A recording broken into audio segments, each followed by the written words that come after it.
Hello and welcome to the Unwanted Opinion podcast, the show in which me and my friends give our unwanted opinion on all things film. My name is Lewis and I'm joined today with Gonzalo. Hey, Hey, I know I mixed up this week. And Kyle. Hello. Hello. And yeah, look, this is a very special episode. This is the first time we're actually on camera yep, doing this. Obviously, if you We listen we, to we Spotify, might we maybe might not, be but we we might might be we if we might if might everything be. be. works True. out. Yeah, I actually I shouldn't say that because this is a beta test for us, I guess. sure. But yeah, how have you guys been? Good, good. Yeah, I finally watched Oppenheimer, so Yeah, happy Yes, days. yes, it's a really big day for us because we're waiting for Gonzalo to watch Oppenheimer so we could do this in yeah. person because he was too ashamed to show his face to the world they hadn't seen it yet. So I watched it about 68 minutes ago. I finished it. wow, he's fresh to talk about it because on today's episode we are of course talking about the 2024 Oscar nominations. Yep. We do this every year. We're going to rattle through all the major categories and discuss some surprises, the things we're happy to see, the things we're not so happy to see. As it is every year, there's always winners and losers in these things. But firstly, we've got two reviews for you today. We're going to be talking about Jonathan Glazer's The Zone of Interest and Alexander Payne's The Holdovers, which is only just released here in the UK. So I guess we'll just get underway. I will start with The Zone of Interest. This was an early screening. This doesn't release in the UK till the 2nd of February. And so the Zone of Interest was directed by Jonathan Glazer, who most famously did Under the Skin a decade ago. Shockingly, he's only made about 4 feature films in his entire career. Big gaps between them as well. He really likes to mull over what his next project is. It was also adapted by him as well, which was based on the book by Martin Amis, book of the same name. And so, Zone of Interest, very, very interesting. So it opens with it's a nice Yeah. summer's day. It's a beautiful day, and his family are out by this river, enjoying a picnic and a nice family day out. And they walk back to their home, their lovely, lovely villa. And it just so happens, though, that this villa is situated only meters away from the Auschwitz concentration camp. We're Okay. actually in 1943 Poland, and the family we've been following are the family of the Nazi officer, and the rest of his family who are in charge of looking after, not looking after, in charge of the concentration camp. So that is sort of the basic thing with the Zone of Interest. It's a very, very interesting setup. And I thought about this going in, and when I came out as well. I was thinking about Schindler's List a lot. I mean, obviously that comes to mind when you talk about Holocaust on film. Yeah. And I was really thinking about sort of the contrast between them, mainly because Schindler's List in it's an essential film, really looks at the horror and the violence of the Holocaust. It really doesn't. It doesn't. It's very frank. It's very honest. Very brutal, and it shows in all its detail. The Zone of Interest takes a completely different approach. It goes. It shows nothing. Really, it shows Right. absolutely nothing. You don't never see inside the walls. You barely see any of the victims of the Holocaust. Really rarely throughout the film. No violence at all in the film. It's very, very. It's a 12A rated here in the UK. Very, very minimal on that stuff. And in fact, the Holocaust itself and the crimes really being committed are never talked about throughout the entire film, almost never. Okay. When it is, it's to do with efficiency and practicality. How do Mm. we, commit genocide faster? Maybe if we did this or did this, the things would be more efficient for those committing the crimes. Mm. And yeah, it's really interesting. This came out in the same year as Killers of the Flower Moon because when we talked about that as well, we talked about The how banality of evil. order, yeah, the banality of evil is the Arendt sort of quote, Hannah Arendt quote, but this really, even more so than Killers of the Flower Moon, takes it to like another degree of disturbing. It's it's actually it's one of those films that it's only a bit it's not long, it's about an hour and 40 minutes, and it's one of those films where you're watching, you kind of can't believe sort of the inhumanity you're feeling and you're seeing. It's it's so beyond banal though. It's like Mm. it's not even, it's complete disregard for just the immense horror going on, and it's so masterfully directed by Jonathan Glazer. Like it's all visuals, it's all just subtle things. Like Auschwitz is always there in almost every shot. It's always thought about. It's either, or like when they're having like a pool party, There is like Yeah. just at the top of the frame, there's the steam from the train of another 3,000 inmates coming in. You know, it's Yeah. you see the reflections of the chimneys at night time. You hear it. You hear the gunshots. You hear the screams. But it's never ever really taught. It's never. No one ever talks about it. It's just completely disregarded. All the characters here. Rudolf Hoss is the main character, who's played by Christian Friedel. Mm. Um, and his wife, who's played by Sandra Huller, it was in Anatomy of a Fall. I'm sure we'll talk about her in a minute. All they talk about is status. All they talk about is aesthetics. All they talk about is their house, and this is our dream. This house is our dream. Our family. This has all been we've since we're 17. This is what we've all been building to, and it's really sickening.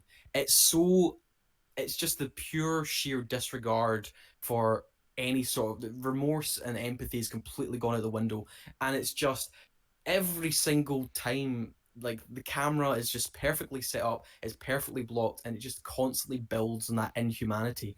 And it's I was just really stunned by Jonathan Glazer's direction, honestly, and when we're going to talk about when he's up for the Oscars as well, it's so well put together. It's such a tight piece of filmmaking, and the ending, I was I was stunned by the I was really stunned by what they did with the ending. It's like once again with Killers of the Flower Moon, it's really gonna stick with me, this ending. I actually don't even know how they were allowed to do what they did. That's all I'm gonna say. I was really, really surprised. And the Right. way it contrasts all the mundanity you see in the film, just like the simple things, that you're seeing throughout the film, and it really really took me aback, actually, the sort of message that Jonathan Glazer was going for. And yeah, I just think it's a really brilliant piece of filmmaking. And like I said at the start, I'm just shocked he's only directed 4 films, because this is Yeah. like from someone who's been doing a lifetime of directing films. It's like that well made. All the performances as well, absolutely brilliant. Like I said, Christian Friedel is really really just plain ordinary, just lonely character. Though there's this weird thing that Jonathan Glazer does towards the end with making this figure who's in control of all this monstrosity just really really really lonely. It's a very very weird dynamic he goes for with the ending as well.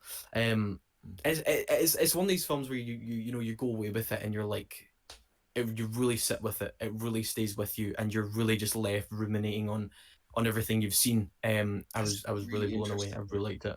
Like it's a Hmm. really interesting angle to approach this because like when you think Hmm. about it, when you think about Hmm.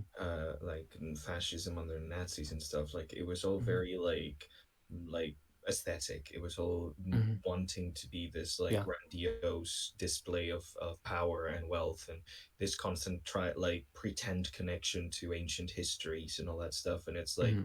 it's this facade that's like covering up for Hmm. the actual like atrocities that were going underneath kind of thing. So it's really interesting to choose to like film the whole thing and like tell the whole story with that Hmm. constant kind of like atrocity in the background, Yeah. almost out of sight, trying to Hmm. I Yeah. focus was, I was away It's saying from it. Yeah.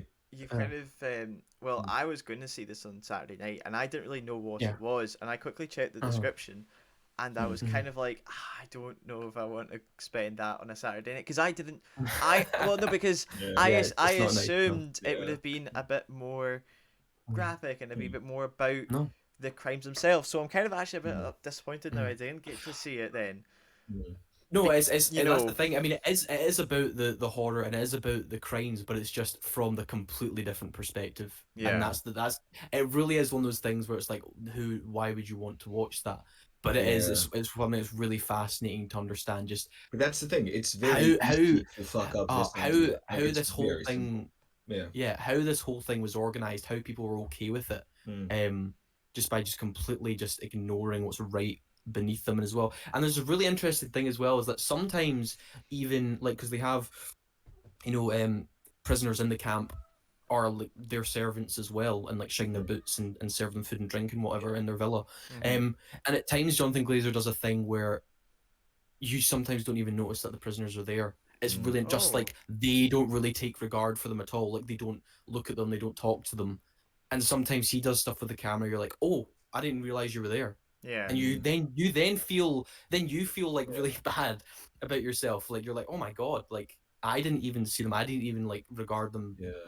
There. It's really really, like I said, just masterful direction from Glazer. I don't really have many complaints. There is these certain night vision sequences, which I found very odd. I know Glazer's a very, very experimental filmmaker. I mean, Under the Skin is bonkers. And yeah, there's this weird there's night vision sequences, and I feel like they do kind of drag on. Like I said, it's a short film, but I don't know why. For me, those scenes didn't really work because they kind of go on for a long time, and I didn't feel that was really necessary. Trying to get at? I honestly, maybe it's just me being stupid, but I honestly didn't really know what he was going for using the night vision camera either. That's kind of the only bit of direction I was like, maybe I just didn't get it. Yeah, it's a metaphor. We're just like, maybe it's just that. And on a second watch, I might be like, oh, okay, I get what he's trying to do, or maybe I just need to read something. I don't know. But yeah, like I said, as a study of just like the lack of humanity and like you're saying, the banality of evil, but going beyond that, just having that part of that emotional part of your brain just completely removed, and you become something so sad and pitiful entirely. I found it really brilliant and really, really affecting, really disturbing. I'm giving Zone of Interest a strong 9 out of 10. I thought it was great. I thought it was absolutely brilliant. Right, on a lighter note from Zone of Interest, we'll quickly talk about the Holdovers here. Which is directed by Alexander Payne and stars Paul Giamatti, Dominic Sessa, and Davine Joy Randolph. This is actually Alexander Payne and Paul Giamatti worked together on Sideways as well years ago. But yeah, so this is set in the 1970s, 1970 to be exact, and it's about this school called the Barton Prep School for Boys, which is a boarding school in the States. And so it's set just at Christmas time, and all the boys are ready to go home. And Angus Tully, who's played by Dominic Sessa, is really excited to go home because he's not seen his mum in a very long time, and he's really excited to go to Boston and do all these things. And just at the last minute, he has the rug pulled right out from under him, and he's forced to stay at the boarding school over Christmas with a few of the other boys as well. And the one looking after them is Paul Giamatti's character, Paul Hunnam, who is the least favorite teacher of the entire school. Everyone hates him. He's grumpy, he's strict, he's no fun at all, and he's the one who's put in charge of looking after him this holiday season. And that is the synopsis for The Holdovers. And yeah, The Holdovers is a really, really sweet film, but one that also is very emotional and powerful when it needs to be.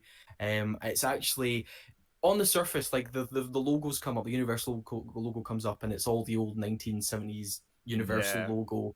It does the whole like old age, the whole old rating system they had in the 70s, and it really does kind of throw you back. You know, of course, the first thing you're going to think of when you think of boys' school, boarding school, you're going to think of like Dead Poet Society, and you know, it's got that snow and stuff, and you kind of get that feeling. You're like, oh, you know, it's a real kind of throwback to something like 80s. 70s sort of filmmaking, like sort of, you know, trying to go for this feel good, you know, like old you know, grumpy teacher and obedient student, but they'll end up, you know, happy with each other in the end, sort of thing. But it is much deeper than that. It is much deeper than that. This really is a film as well about loss and regret and mistakes made, especially with Randolph's character, Divine Randolph's character as well, because very quickly it tells you like almost immediately that she has lost her son in the Vietnam War, and she's also there during the entire holiday period, and she's having to deal with her own problems in the first Christmas without her son, and as well as you have Dominic Sessa's character Angus as well, who's also dealing with his own personal grief, and also you have Paul, who's dealing with his own personal problems as well. And as the film goes on, like there is, of course, very, very funny moments. I mean, like Paul Giamatti's performance is really kind of pitch perfect. It really is great. It's one that can be silly and sort of just like every time he just starts spurring on about like history and Latin and stuff like that to just like people who have no idea what's going on. It's just always funny. His delivery is great. He just really, really embraces the character, really becomes Paul. Different Paul, I guess, in this film. You know, he's so endearing and likable at the same time. At the same time, you can tell, oh, just stop being a dickhead for 2 minutes, sort of thing. You know, it's just like, oh, you have that frustration with him.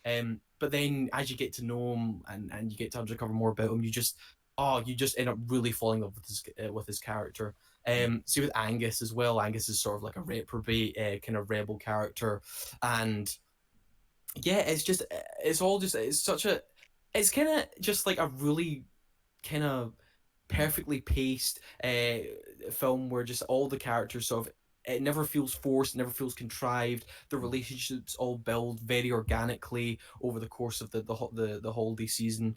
And yeah, I just think that that whole building of relationship, especially when you get to the end of the film, the climax of the film, the climax feels so earned because the relationship is built up so organically and naturally, and there is back and forth, and there's bickering, and there's falling outs, and there's making up and making amends, and it just, all of that as well is all really down to the performances and David Hemmingson's really solid screenplay. I also have to say about Dominic Sessa as well. Like, this is like his first acting role, and he is phenomenal. He's brilliant. He's a brilliant supporting player here, and yeah, just obviously there's going to be more to it, but sort of the way like revelations are put upon you and the way the story grows over the course of it, it all, like I said, feels natural, and there is plenty of surprises as well. There's things you just don't see coming within these characters' backstory. And yeah, I thought everyone was terrific. I thought it was a really solid, sort of bittersweet film as well. It has a lot of, has heart, but it also has a lot of emotional stuff that you have to kind of deal with. I thought it was great. I thought it was really good. And I'm going to give The Holdovers a strong 8 out of 10. I really thoroughly Oh my enjoyed it as God, well. it's been a solid start of the year for you. It's been really good. It's been a really good January. These two with Poor Things as well. It's generally been fantastic. I think it's been a First great time ever. January. I actually wish I would have gone and seen movies at the theater. 'Cause the rest of this That's stuff- okay, good fella. You've got Argyle and Madam Web coming up, which Oh, I yeah, to think look will forward to. February's continue gonna be the rough. streak. February's gonna be really rough, guys. But look, We'll let's get them eventually. let's She's almost there. let's finally talk about the Oscars. Yeah. Let's move on to this. I mean, we're going to be talking about Zone of Interest and Holdovers again here. Sure. So yeah, we're just going to run through the major categories here. We're not going to go through absolutely every single technical category. We're just going to go through all the acting ones, screenplay, Not director, because film. we do not care about the technical categories. They're very We'll important. go through a couple of the technical We don't have categories. to much them. Yeah. No, we don't. Just the major awards. So we're going to start off with the big one. We're going to start off big. We're going to go with Best Picture. So here are your nominees for Best Picture. You have American Fiction, Anatomy of a Fall, Barbie, The Holdovers, Killers of the Flower Moon, Maestro, Oppenheimer, Past Lives, Poor Things, and The Zone of Interest. So, yeah, I'd say it's pretty Kyle, solid. I'm gonna come to you first. Obviously, obviously we should probably say we live in the UK. American Fiction has not released here. Neither has technically The Zone of Interest. So we do have those that we. Well, I've seen it, but American Fiction is one that we can't really have any criticism on. We don't have anything to say about it yet. We will when we review it. But apart from that, Kyle, what do you make of the list? I mean, it's a really solid. I'm impressed they went for all 10. I just, as the list, because I know I watched the nominations announcements live, and American Fiction, whenever that got announced, got a really big cheer from the crowd. So I'm actually quite interested from that, just because there was quite a popularity there. But no, I mean, the usual suspects are there. Barbie, Oppenheimer, Killers of the Flower Moon. Those are three that, I mean, anybody could have bet on, and they were going to show up. Poor Things as well. Poor Things, yeah. Poor Things is one of those ones that is more, like, now my personal favourite. It's really pushing it. Really, things, yeah. Just even though, because it's in some other categories as well that I'm really excited about.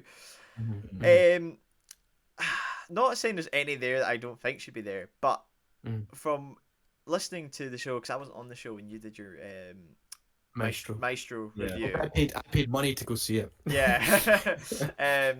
Which you could just saw on Netflix as well. I could have just waited at Christmas time to see it, but I wanted to get the review early for the family.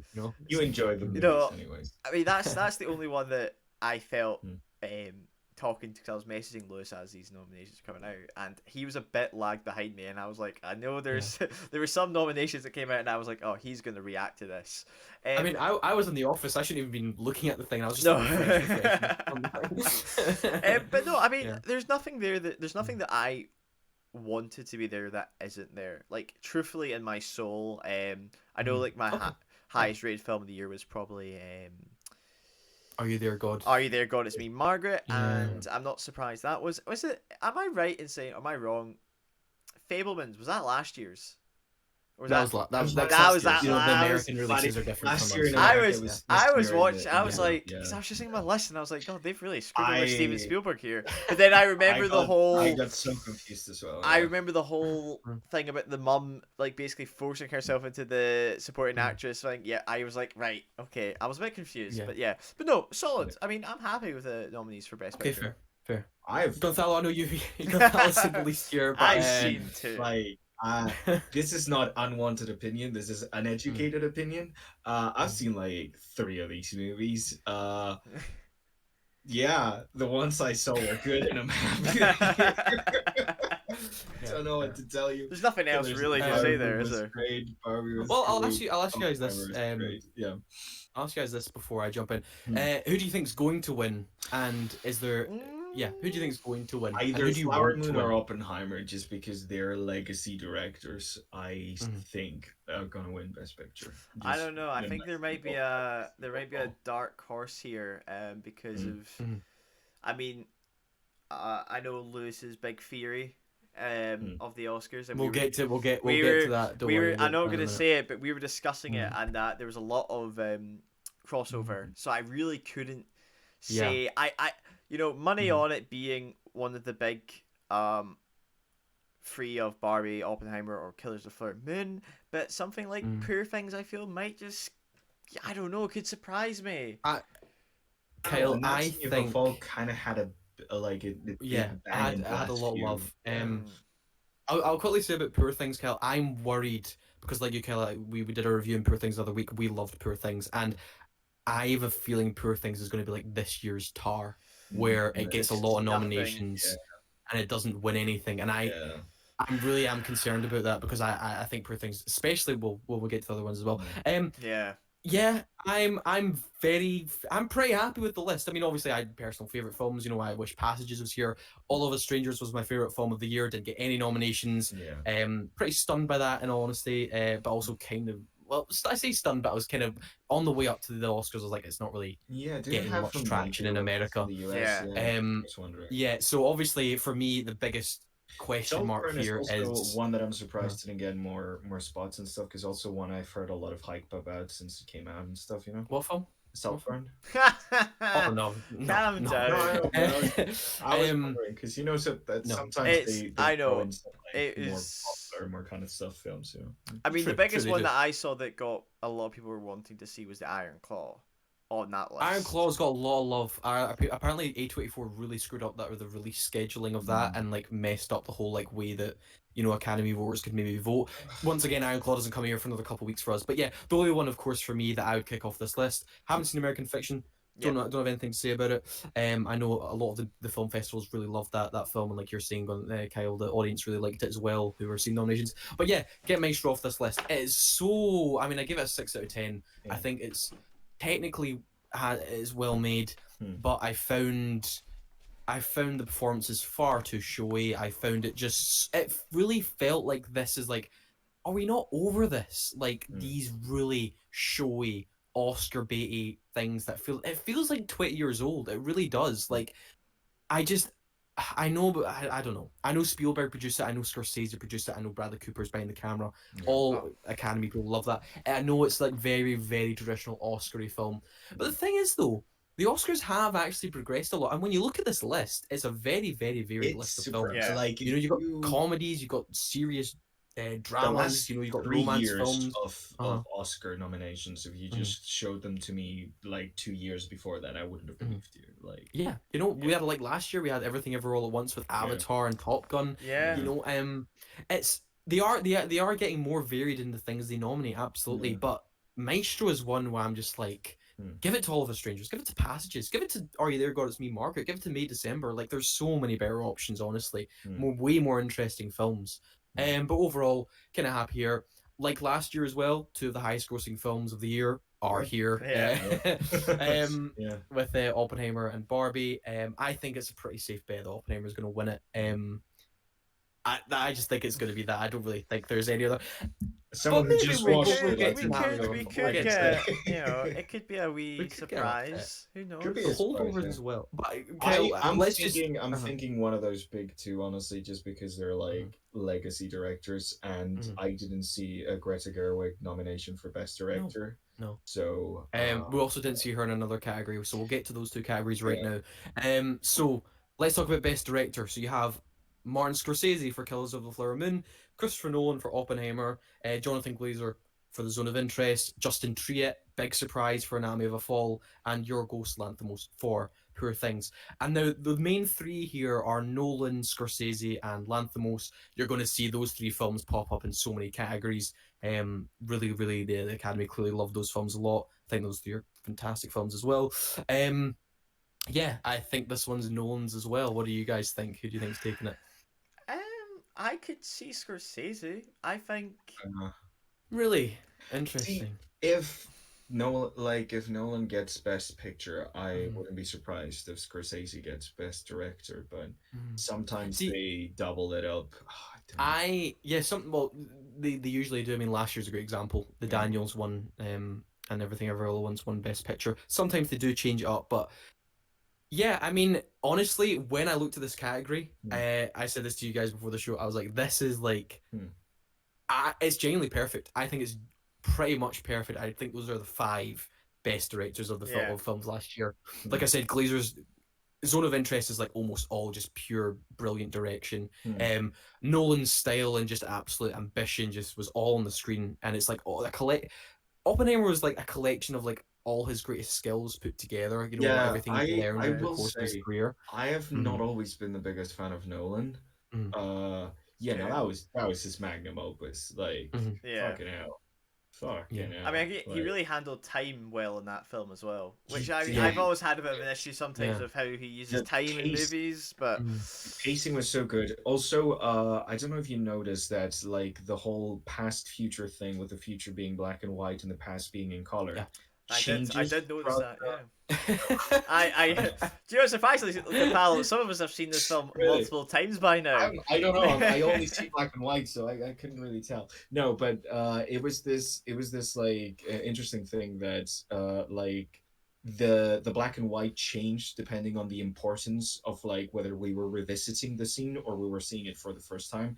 There's like really interesting stuff with the time jumps that even though they could be disorienting, they don't really ever feel disorienting, because even though you're jumping back and forth in time a lot and going through like a lot of different things, it's in a way that you're following the thread of the story that he wants to tell you. So regardless that the whole nomination thing happens the most recent, but then we go back to the last scene, which is before that and stuff, like, it doesn't really matter because you're following that thread, that through line through the whole thing. It's fantastic, honestly. It's great. Yeah. As someone who's seen it recently, I could say. So, I have seen the film. Yes. You should really watch it, honestly. I think you're really going to like it. Gaslight him. Gaslight me. Good. So for Scorsese for a second, you think he is a potential one? I don't, and the reason is they gave him his Oscar, and I really think it's actually. Well, so they do that thing where if they've given you an Oscar before, it's like very rarely will they like. They used to have favorites, and they used to always give Oscars to the same people, but that doesn't really happen a lot anymore. They like to vary it up, and they like to give you winners. I feel like it weirdly has a lot more like weight to it if you get a double Oscar nowadays than you did back in the day, because he was like, and the Oscar goes to the same guy as last year. Bravo! I want to ask Lewis, using your logic there, right? Just to jump to another category very quickly. Williams, John Williams. We'll like, come on. Like, how's that logic there? He's not going to win. He's not going to win. He's just there. But there were so many other people that could be nominated over him. That's my issue. He's had his Oscar. He's had his time. He's but the thing is, nominee. With the difference between Jonathan Williams and Scorsese here is, I think really Scorsese deserves a spot here. Absolutely. But yeah, I mean, this nomination makes him the most nominated living director ever. So that's pretty incredible landmark for him as well. Kyle, I want to talk about Yorgos. I want to talk about Yorgos here. for Poor You Things. guys really loved this movie, mate. No, yeah, we did. See the visuals. I saw some screenshots again, just when they were like announcing it, and I'm like, my god, the fantasy journey aspect of that film. I honestly keep thinking about it and thinking about it. I would love. I know you're worried it's gonna be a tar. I just would love it. I feel every nomination that film has gotten is so well deserved. Absolutely. Especially one of them that we'll jump to in a wee bit. I want to I mean, highlight. look, Yorgos was nominated as well before for the favorite. Obviously, didn't win.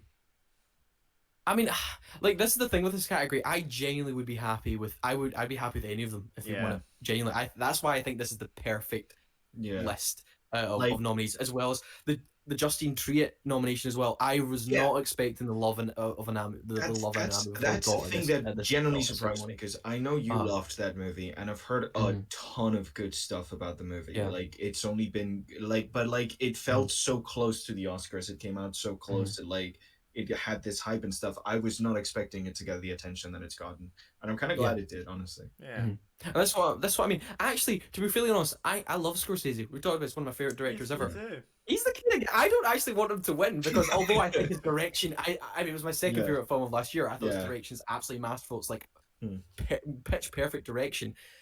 None of the other people have won one yet, and this is where I'm like, okay, he did do the best job, but that's the thing. I kind of want to give it to someone else, you know. Him, he would even hesitate to say he'd want to win it over these young people coming in doing good movies. Like, I say that, but Jane, they're all worthy winners in my opinion. They all have their own style. They all whoever have wins, all everybody well made films. Like I say, I mean, man, it would be so amazing if Glazer kind of won it with his fourth film. Like, it would be crazy. It'd be crazy. But I'm really happy with that. Is there any director this year that you would have added to the list without taking anyone out? Without taking anyone away? Yeah, without taking one away. Just adding another one. Andrew Hay for All of Us Strangers, but I knew that was never going to happen. Are you happy Are you happy that Anatomy of the Fall got the love that All of Us Strangers didn't? Yeah, honestly, I mean, that was because Anatomy of the Fall was my third favorite film last year, and my 1, 2, and 3 of last year were all kind of like all 10 out of 10s. I love them all in different ways. So I am happy Anatomy of the Fall got some love, but maybe Celine's song for Past Lives. I know she never got a lot of love at this Oscars. The only other Oscar nomination Past Lives got, I think, was for a screenplay. So maybe I would have liked to seen her. I'm just really happy Bradley Cooper wasn't here. Oh my god, that would have been. Anyway, I still have a grudge against him from not Maestro. Nightmare Alley, honestly. I know you do. Right, so let's get to the big thing. I say this every year when we do this episode, is that if you want to know who the real 5 contenders for Best Picture are, you go to editing as well as director, right? Because for Best Editing, who do we have? We have Anatomy of a Fall, The Holdovers, big one there, Killers of the Flower Moon, Oppenheimer, and Poor Things. Now, like I said, Killers of the Flower Moon, Oppenheimer, Poor Things. These guys keep showing up. These are the main 3. The Holdovers, what kind of throws it off that don't think it's going to win Best Picture is that its director is not there. But yeah, those 4 who are, I mean, like Anatomy of a Fall, Killers of the Flower Moon, Oppenheimer, Poor Things, they're all in director as well. They're all in Best Picture.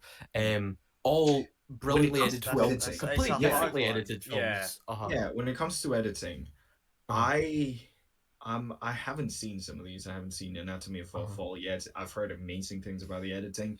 I haven't seen the Holdovers, obviously, and haven't seen Poor Things. But between Killers of the Flower Moon and Oppenheimer, I enjoyed the editing of Oppenheimer a lot more than I did. Yeah, very, very differently paced. Very, completely like opposite ends. Of like films when it comes to like a period film based on like reality, like opposite ends kind of filmmaking wise. But personally, I just really meshed with the editing. I think it's because Oppenheimer is editing, like that film, the pace of it, the way it feels, so much of it comes down to the rhythm of the editing. Like Flower Moon is kind of like Scorsese editing in the sense that you can't even tell that it's edited. It's just like the story just happens, and you're like, oh shit, there's a cut. I forgot there was a cut. You know, like you see it even in some of his films that are more famous for like their one shots and stuff. Like it's really not. It's never flashy. It's never telling you, "Hey, look at me, I'm doing a cool shot." You know, it's just doing it. It's just telling the story. What about you? Well, Kyle, what about you? Do you think Oppenheimer's going to take this one? That's the hard thing with editing, though, because like, this is the annoying thing, and we said this, that there's so many love their flashy editing.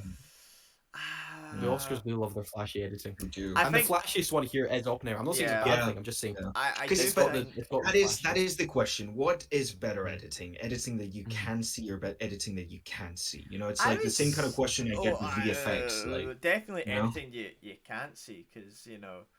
Sometimes when you but see Oppenheimer is like a contradiction to the answer. That's but editing is like, look at me, I'm editing right now. Yeah. It's tough. Yeah. Because they're both well done, but it's a rough one. For me, like, I think Oppenheimer will get it. I think it's just. I'm sure. I agree. I think Oppenheimer will take it. Edited. Yeah. The thing is, for me, like, Killers of the Flower Moon, Oppenheimer, and Anatomy of a Fall as well, all have specific scenes where they have an editing decision made that like makes a scene that I was like really takes me back. There's the one of the courtroom scenes with the audio. That's all I'm going to say with Anatomy of a Fall. When it makes that cut, you're like, oh, when that happens. Killers of the Flower Moon. Basically, anytime with just the sudden burst of violence where you're in like a scene where murder. Like with when that scene earlier on the film when you have I'm like huge fan of the little intro cinematic that you see at the beginning of Killers of the Flower Moon. Also, that was brilliant. Yeah, that was brilliant. Like the scene near the start where Leo and De Niro are talking and then they're laughing and it just cuts that guy the Native American getting poisoned and then the end the baby scene, the ending. Oh my god! And Oppenheimer. The whole everything.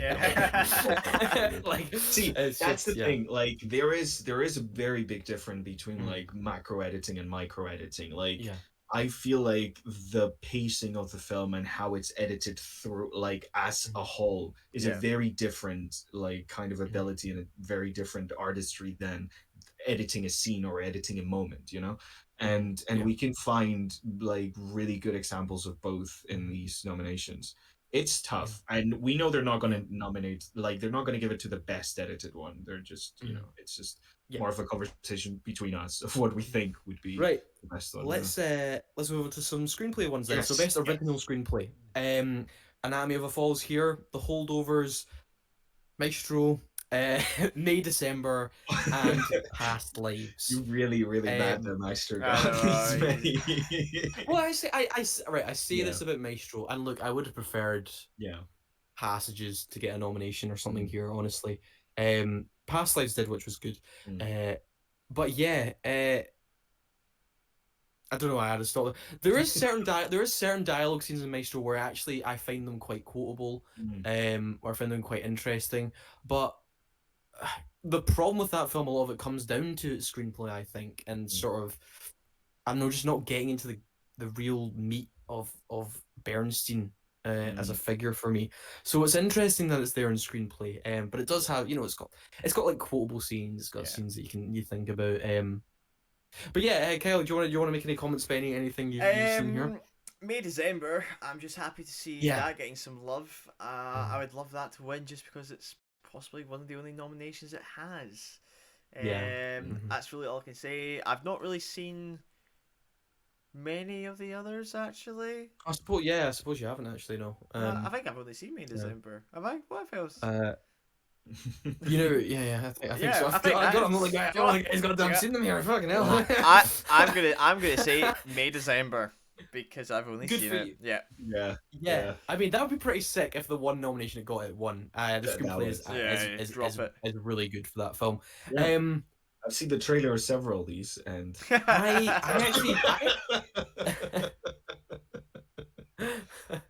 oh god, fella, man. Wait to ship you off to LA or something so you can see all these performances. Oh man, if I was a member of the Academy, I'd be fucked. God damn. I don't know who's going to win this, actually. I really think it's a three-horse race between The Holdovers, Past Lives, and Anatomy of a Fall. For me, the screenplay of Anatomy of a Fall is the best screenplay here. And because Anatomy of a Fall is nominated in the most categories and really important categories, kind of makes me lean towards that. Yeah. Past Lives, though, I feel like they might just give it to Past Lives because they kind of want to award it something. Yeah. Maybe. Also, I'm not denying that it's a really beautiful screenplay as well. I think it's probably second place there, absolutely, in terms of screenplay for me.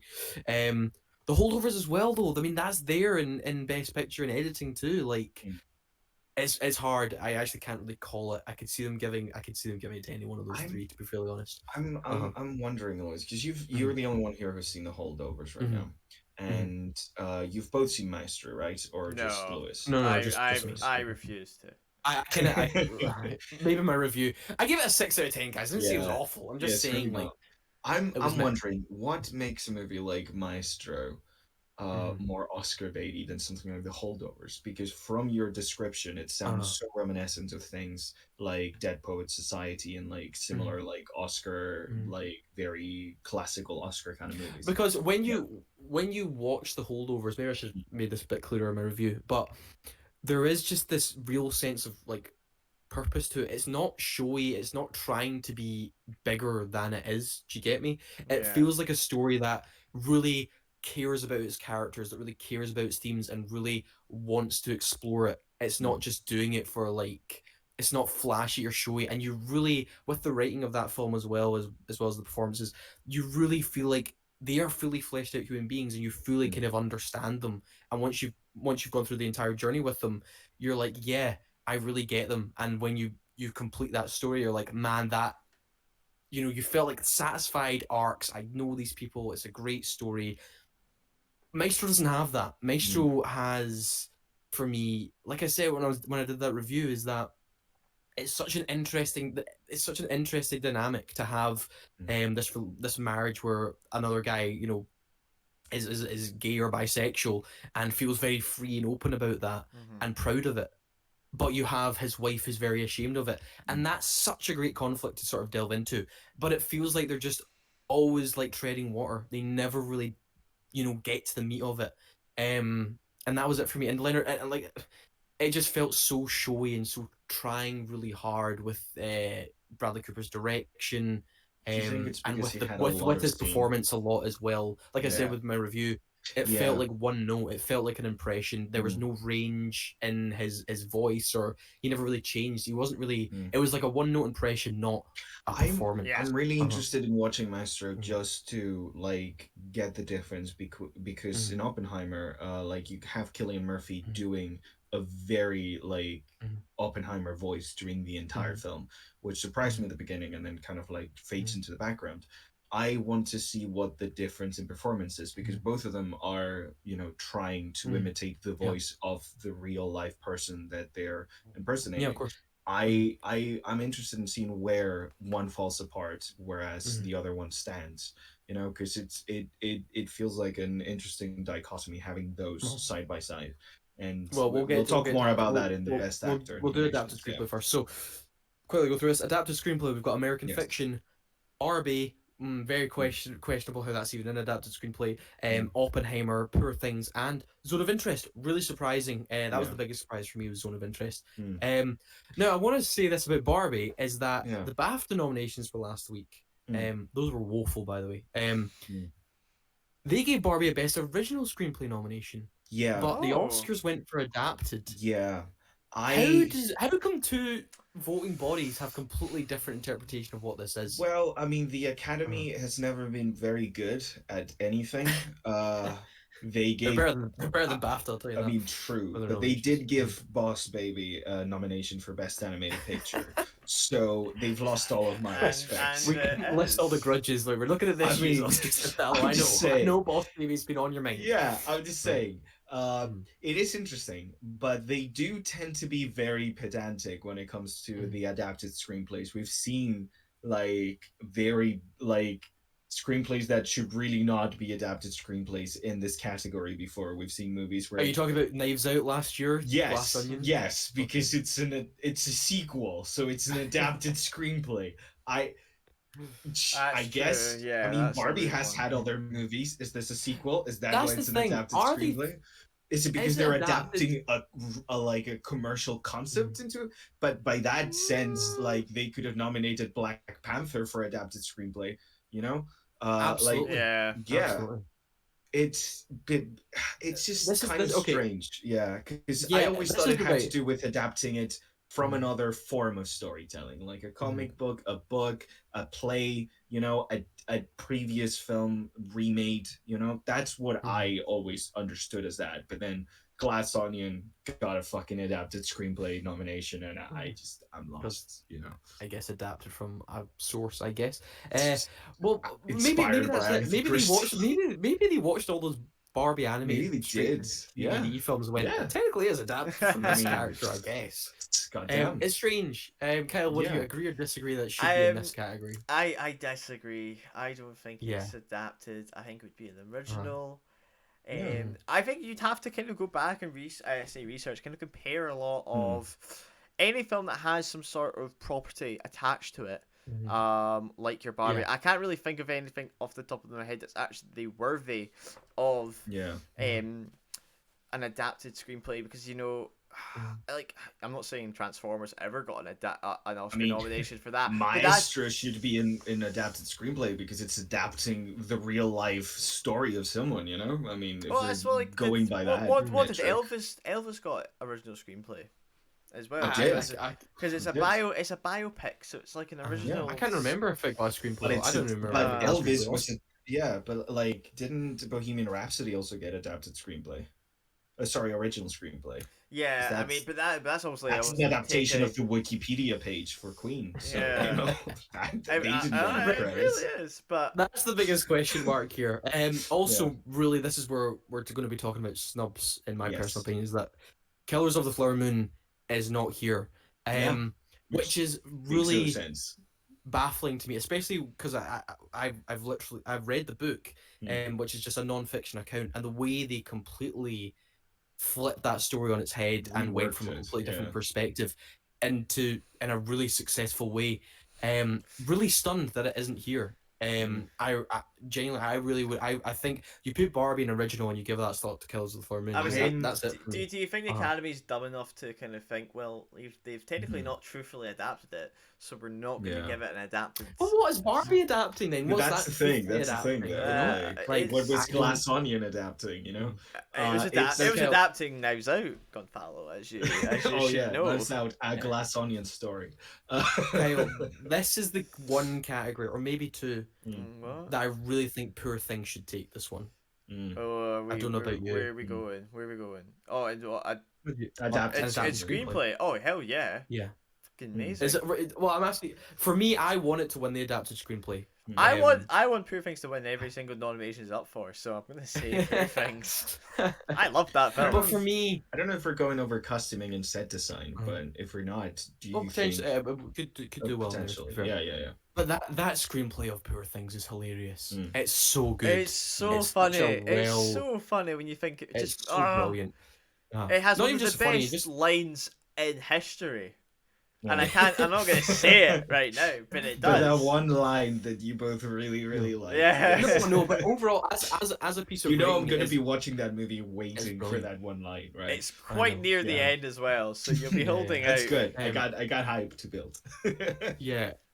But for me, I'm still just like, I really want them to give it to Poor Things, but I think Barbie actually might take this one. I think this will be the award Barbie gets. I have a theory. A lot of the Barbie nominations have been pity nominations, and we'll get more into that when we talk about actors and stuff. The fact that it was like nominated for Best Picture but not Director is questionable for me, and the fact that it's questionable for you, but for me that there's no one you take off that list. No, I wouldn't take anyone off the list. I'm just saying it's weird that they have such a big Best Picture list and only for 5 director it's only 5. Kind of gives his hand away at what they. Yeah. I don't know what the maximum director says, but especially given that the only category that's 10 is Best Picture. Everything else is 5. It's really weird to me, given the fact that they are trying to open up the floor, or they are pretending to be trying to open up the floor to like more diverse voices and stuff. And we've had interesting directors recently that obviously get overshadowed by these giant director, and like it feels like if you were going to open up any category for more people, it would definitely be that one, and that's just my opinion, I guess. I'm not in the. For me though, it's so funny because I know we did when we did a review as well. There was that comparison as well between Poor Things and Barbie and what they're trying to say about toxic masculinity and as feminist pieces themselves and being much more like open-minded things. Poor Things, like we just simply talked about, because it's not being held back by Mattel, tied down by a fucking company, it had a lot more freedom as a screenplay, as a film itself, to be more interesting and more, like I said, progressive, more interesting as a film than Barbie. And I really do. And I really think Poor Things is just a stronger screenplay. I think I think this will be the one Barbie takes. But see, I would agree. If I were to give Barbie anything, I would probably talk about the directorial competence more than a screenplay, because the screenplay itself is like I talked about. My only issue with this film was the fact that the screenplay itself was drowned in this like capitalist bullshit that is Mattel trying to sell toys. And like if it didn't have that constraining it, I think it would have been even more groundbreaking than like it already has shown to be. It would have been a lot more interesting. It would have tackled a lot more stuff. And for me, what I really value about the film is the fact that Greta Gerwig was able to like ride that line, and the way she surfed so fucking close to the edge and was able to make something as meaningful as Barbie with the incredible constraint she was under. So I would have definitely added her to that list. She is credited as she is the screenwriter though. She is. So there you go. Right. So best supporting actor, we've got Sterling K. Brown for American Fiction, Robert De Niro for Killers of the Flower Moon, Robert Downey Jr. for Oppenheimer, Ryan Gosling for Barbie, and Kelly made the cut. Mark Ruffalo for Poor Things. So happy that he made the cut. Jesus. Right. Right, guys, who do you think is going to take this one? I don't know. We gotta watch American Fiction. I think it's Robert Downey Jr. I think he's going to take it. It's leaning that way. I would like Mark Ruffalo because he was incredible. I mean, I don't want to shit on Robert Downey Jr., but I would personally give it to Robert De Niro on top of him. I'm going to I think Robert De Niro's performance is so good. I think it's fun, and I think he's a great actor. I haven't seen him be that good ever before, ever. I think Robert De Niro's been good before. I don't think this is like no, he's been good, but not that good. He's been brilliant, but I've never seen a better performance. You're comparing somebody who's had exceptional performances for most of their career. And then you've got somebody maybe like RDJ who's not really had the ability in the most recent years to give off his most skill in acting. I know. I think they will absolutely, like I said, because they've given De Niro's got 2 Oscars already on his mantle, and I think they will give it to Robert Downey Jr. I have no doubt. But for me, and just who I think was the best performance in this category, it's De Niro. I was genuinely blown away, and he completely slipped away. Like the icon De Niro just vanished. That's the thing. Just being as well known as Robert De Niro is, and managing to not look like Robert De Niro with the fucking prosthetics it's pretty impressive. It's pretty impressive. I mean, he sold himself as someone else, and he did a really good job of that. I mean, the biggest snub here, Kelly, I'm going to mention him, is Charles Melton. I really wanted him here. I really did. I loved his performance in May December. Just so really like such a sad performance, and just he was so good. Who would you replace in this list of Charles? That's a good question. It's an easy question. Ooh. I think it's an easy one. I think it's an easy one. I don't know. I do. Gosling maybe, but Gosling's performance is good. It's really good. It's funny. Really good. Yeah. It's a really good, performance. I am surprised that Gosling got nominated and Robbie didn't. That is weird to me, because if I were to choose Margot Robbie. Right. Yeah, Margot Robbie. If I were to choose between one of the two for that movie, I know which one I would choose, and it's not Gosling. But I don't know. Like I say, he's not bad. RDJ is gonna win, right? But I actually don't know if he is the strongest. He's not the strongest. I do think De Niro was simply better. But if I honestly, RDJ and Gosling's level of performance for me are pretty equal. I don't think his performance was that mind blowing or anything. Robert Downey Jr. has fantastic. He's good. In Oppenheimer. He's really good. I don't think he's brilliant. I don't think he should be in the category with we Robert all De Niro. disagree, you know. Yeah, I'm just he's good. He's really good. I literally just watched him. He was really fun. I also think there's better like supporting actors in that movie. Well, I mean, than De Niro. Than De Niro. Jason Clarke. Jason Clarke. Jason incredible. Yeah. Yeah. But it's not. With the Oscars, it's not always the best or the most deserving that wins. It's not. Yeah. You know, Coda won Best Picture.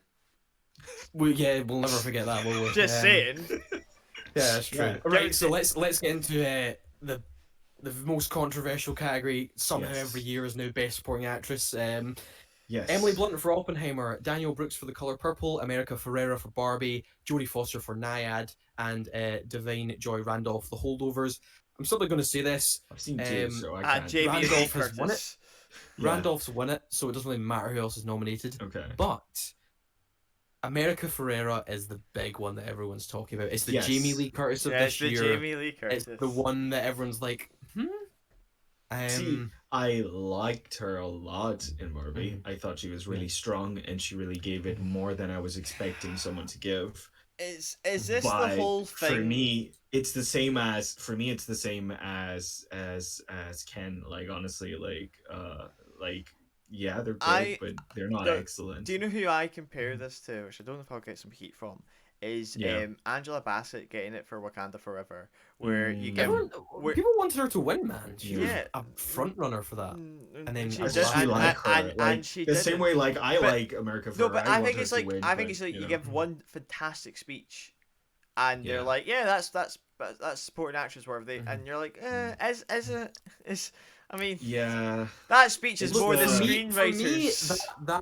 That monologue for me really came down to Greta Gerwig's writing. That's the thing. For me, the performance wasn't really anything to do. It was what she was saying. I was really like, "That's great."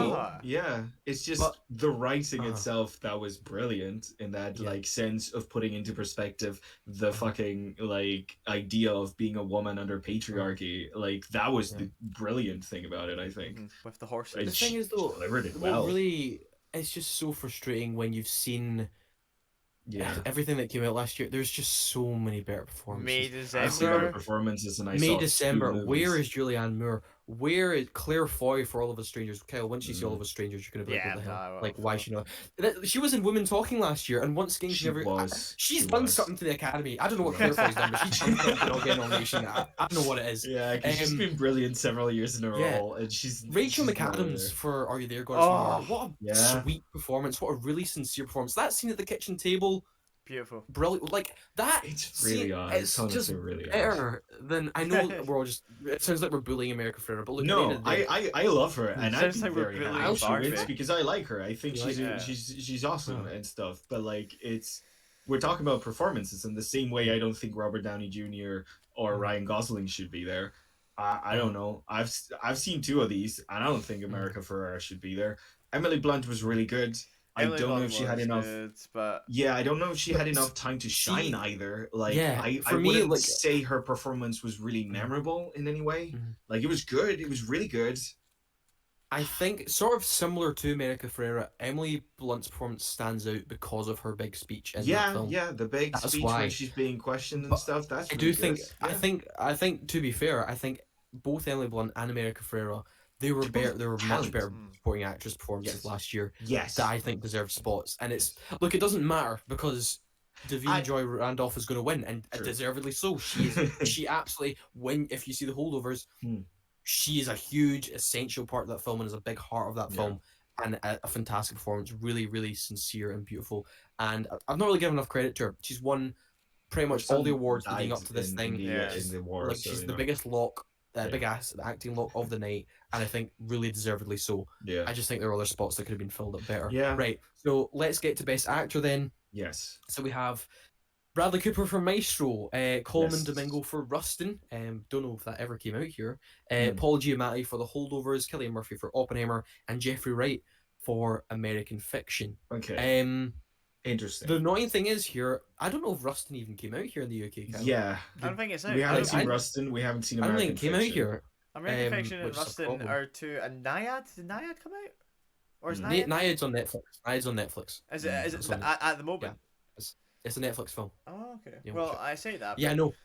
Where did it come from? May December's a Netflix film, and we technically still don't have it. So I'll use that logic against you. So yeah, the frustrating thing here is so you've only seen 3 performances out of the 5. I can't talk about Coleman and I can't talk about Jeffrey because his films haven't come out. You know Paul, you know Murphy, and you know Bradley Cooper. Yeah, yes. We're so you know what I'm gonna say. I've only seen Murphy, and he was excellent, and I would give it to him. But also, I haven't seen any of the other performances. I don't like Bradley Cooper, so I don't want him to win. But that's just a personal thing. Why did you not like Bradley Cooper? Because he was really annoying in that one movie that I had to watch for the Oscars. The fucking Nightmare Alley. Yeah, he just Nightmare Alley. You mentioned that earlier. Yeah. Me, so I don't like it. Do you know what's funny? I liked that film. I enjoyed it. Oh man, I enjoyed it. He was such an asshole. I don't like him. I'm gonna say this right now. I know Lewis is very upset with the words Andrew Scott do not appear on that list. Yes. I think he's a bit upset about that. I'm glad we're recording this video so people can see his sadness. He was the best actor of 2023. I'm sorry, he's genuinely phenomenal, and I'm really upset he's not there. Like I can't believe he was also at the BAFTA nominations, which really surprised me because they gave the director and Paul Mescal a nomination. But regardless, I just don't understand. He's so much better than Bradley Cooper. I'm sorry, he's so good. I haven't seen Maestro yet. The thing is in contention here. We're going to deal with what we've got here.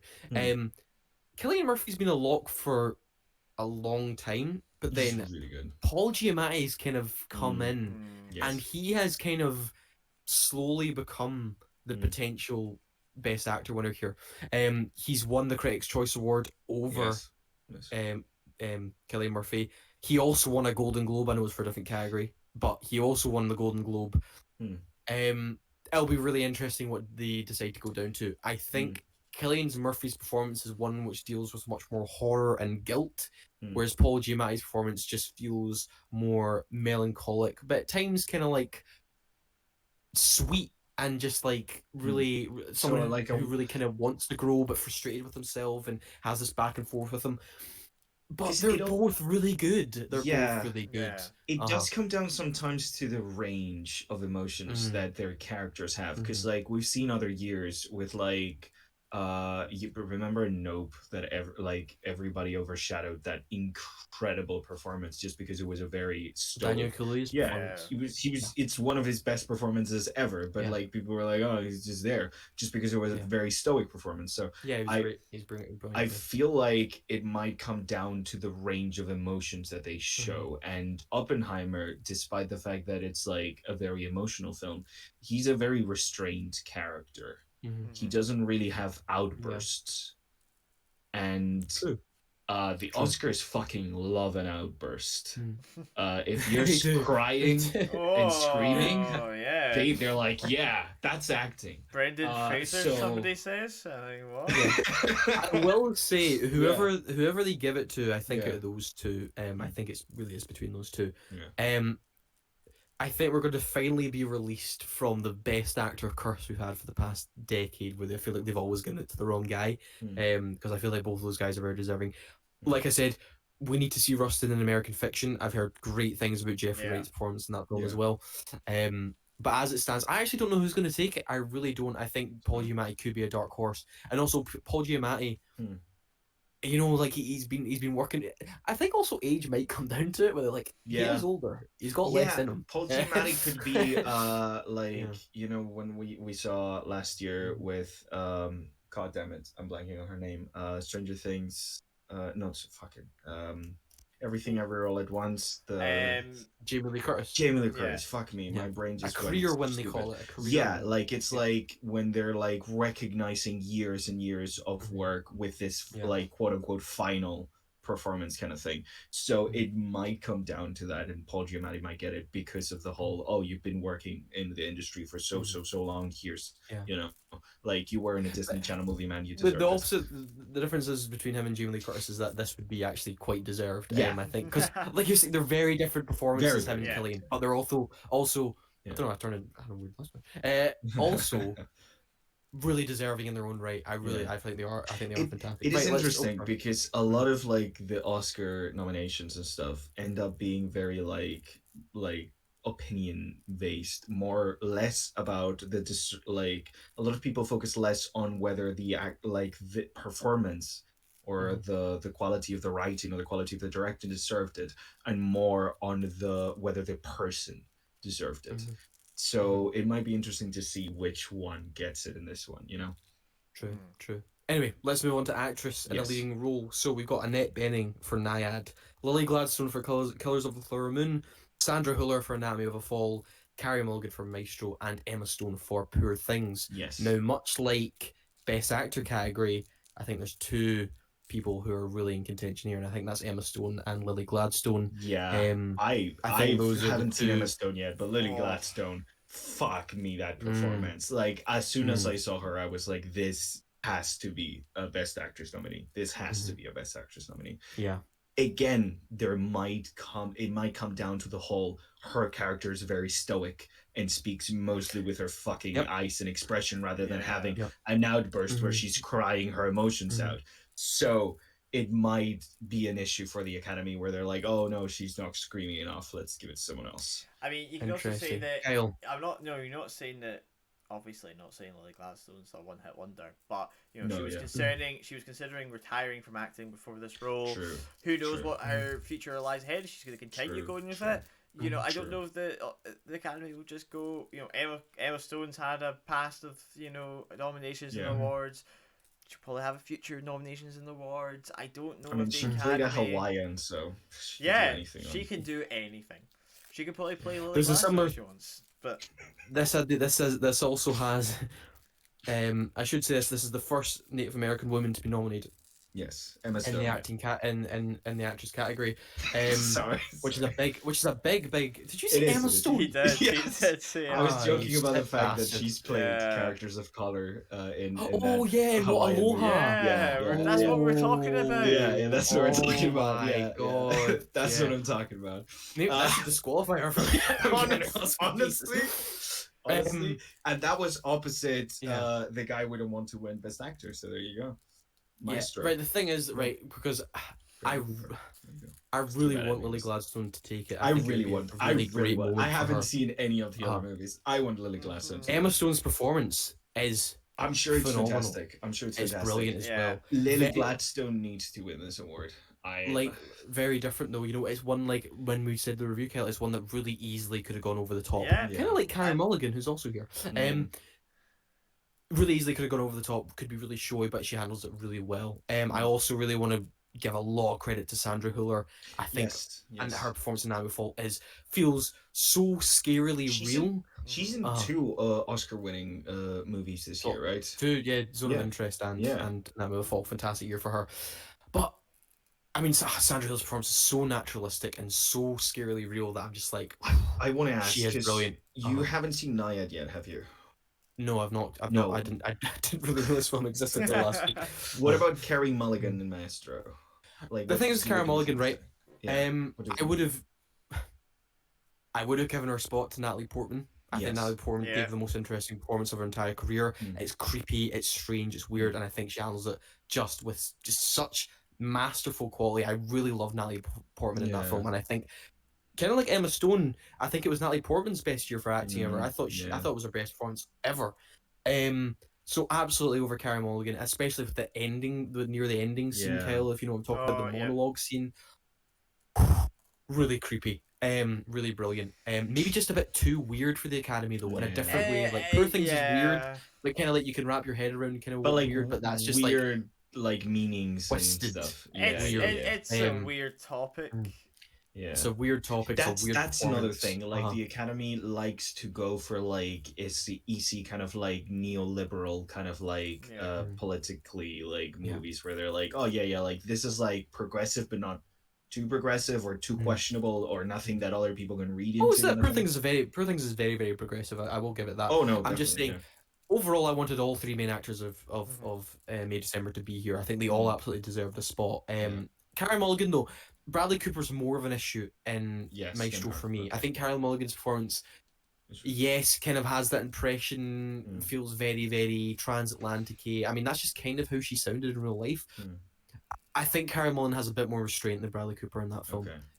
I mean, I don't know if that's also because Bradley Cooper didn't have a director. Yeah, I'm always skeptical when the director is also the main actor. You guys know I don't like that. I do not like that. I do not think that's a good idea. Yeah. And yeah, I'm not surprised. I think I mean, I said in my review, I think her problems are less severe as Bradley Cooper's as an actor. But simply putting, Natalie Portman deserved a spot. But I do hope Lily Gladstone takes this. I really, really want her to take it home. Right, we'll quickly go through these last two then. Yeah. These are more technical. So we've got Best Cinematography. We have El Conde, which is a Netflix film. Haven't caught that one. Killers of the Flower Moon, Maestro, Oppenheimer, and Poor Things. I think Oppenheimer's taking it, but I think I'd probably give this to. I think Flower Moon's. Flower Moon. Yeah, I think Flower Moon's. What do you think, is better for me? My heart does say Killers of the Flower Moon. No, sorry, my head says Killers of the Flower Moon. My heart says Poor Things because I just think that's great. But no, definitely I would say Killers of the Flower Moon because of the whole production behind it that led to what we got, a very real, very gritty set and all that kind of stuff. I really do think that's going to take it. What, you think Oppenheimer's going to take it, sorry? No, Killers of the Flower Moon. Like I said, the sets they made and See, kind of... I go back to the editing argument that I had before. I think the cinematography of Oppenheimer is way more showy than the cinematography Killers of the Flower Moon. It's a way more subtle, way more like down. Because like every single shot in Killers of the Flower Moon is very meticulously built to make sure you don't think it's meticulously built. Yeah. It's like putting a lot of work to make something look normal. Whereas in Oppenheimer, it is very showy. You have the whole like particles thing, like the whole intercutting. It's a very involved cinematography. I know. Hoyt van Hoytema, who's been nominated multiple times, he's never won. I really like him. He did cinematography for like Shame, and he did Her as well. He's fantastic. He's a really good. He's fantastic. He's a fantastic. I personally enjoy that type of cinematography more. I like the showiness. It's really interesting though because you have Oppenheimer, which is so much of it's close up. It's so interesting, but I don't know, like what. That's the sort of thing you get into the murkiness of cinematography. It's like, whose decision was that to really focus on the close-up? Was that Nolan's decision to be like, I really want to focus on Cillian Murphy's face. I really want to focus on Robert Downey Jr.'s face. Let's be honest, the whole entire idea of like cutting movies into pieces and giving awards to different aspects of it is absolutely ridiculous because I'm sorry, like a performance of an actor is worth shit if the script isn't good, if the like camera isn't working. Plenty of performers who've been given spots in the films haven't been that great, to be fair. That's true. That is true. But if it's such a collaborative effort that everything. Brendan Fraser won last year, and that wasn't nominated in anything. Big whale right there. You're white. I know that was me trying to do a big one. I don't even think he should have won, but and like it's such a collaborative effort. Like you say, it's kind of like it's a weird kind of thing. Like as someone who's now like close with the kind of like nominations circle and stuff, like I've like one of the movies I just worked in, I've been like getting a lot of feedback from the different people that have been nominated for different things here in the Spanish awards and stuff, and it's really interesting because it really is a toss of the dice. It's like, well, let's put you for production, let's put you for this, let's put you for that. It's there's so many people involved in the making of a movie that like talking about the cinematography, which one's better, it really is like a moot point within like, who actually is responsible for the cinematography being good. And it is kind of silly to compare such different films and ways of storytelling. But I think Killers is going to get this one because I think they're going to give the editing one to Oppenheimer. I think that would be wise, but I think they're just going to give them both to Oppenheimer. In my opinion. It's like this is my opinion. It's I think they'll give it to Oppenheimer. I want them to give it to Killers of the Flower Moon. I'd be very pleasantly surprised if they give it to Poor Things. I will say this about Maestro. Going to give a compliment. Good, beautifully shot, really well shot film. I'm like, I think it deserves to be here. There is actually the best scene in the entire film, which one that actually really I was like, that this leveled up the entire film is the 5 minute one Yeah. shot Yeah. crane sequence in the cathedral. Hannah just watched it. Bernstein. It's like the cathedral scene is The cathedral scene genuinely almost gaslit me into giving that much higher score, because it's that's a fucking brilliant scene. And a lot of that comes down to cinematography. And I have to give Cooper credit there. Really well put together scene. Really, really good. The last category we're going to jump into here, another controversial one, is best score. So American Fiction, Indiana Jones and the Dial of Destiny, Oppenheimer, Killers of the Flower Moon, and guess what? Poor Things again. Right. Why is Dial of Destiny? Because it's Jonathan Williams. That's what we're saying. But it's love the guy. Invite him to the Oscars. Give him a night he will always remember. Why would you do this? I think, see, if you're a composer and you look at the list of films that come out in a year and you go, oh, Jonathan Williams is there. Okay, there's only 4 spots left in the category now, guys. There's only 4 spots. Like, it must suck. Like, I'm sorry. And I have nothing against John Williams. I think he's one of the greatest film composers of all time. And he's composed some of the most iconic, most beautiful, most thematically relevant music that we've seen in film. Yeah. Why is he here?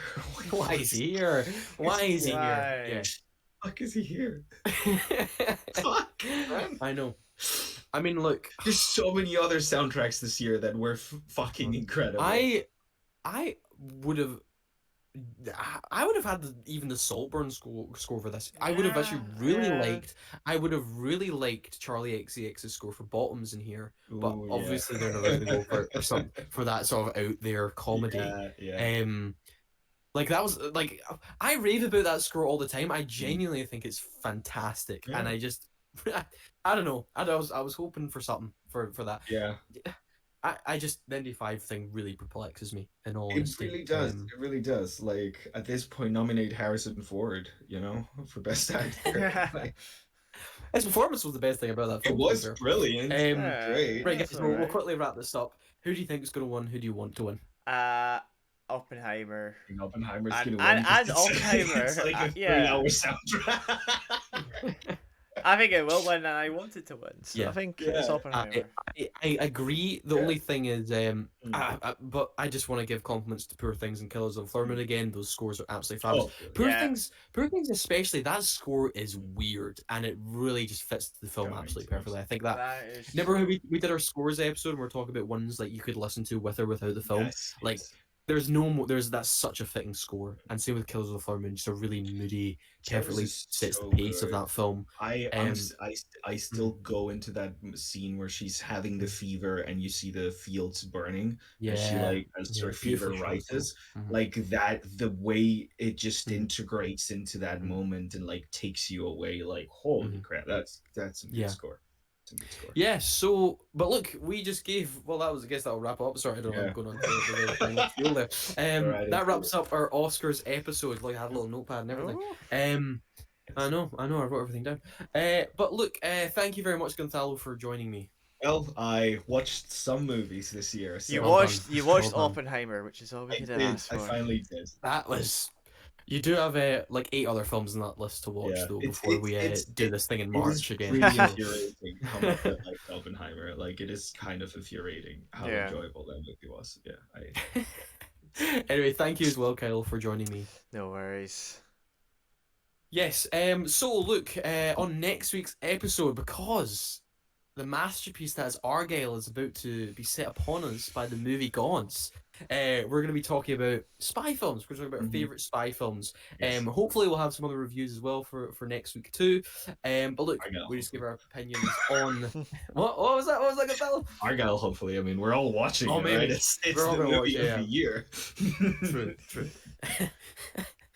Anyway, we just give our opinion on the Holdovers, the Zone of Interest, and all those Oscar-nominated films. But at the end of the day, those were our unwanted opinions. Thank you very much.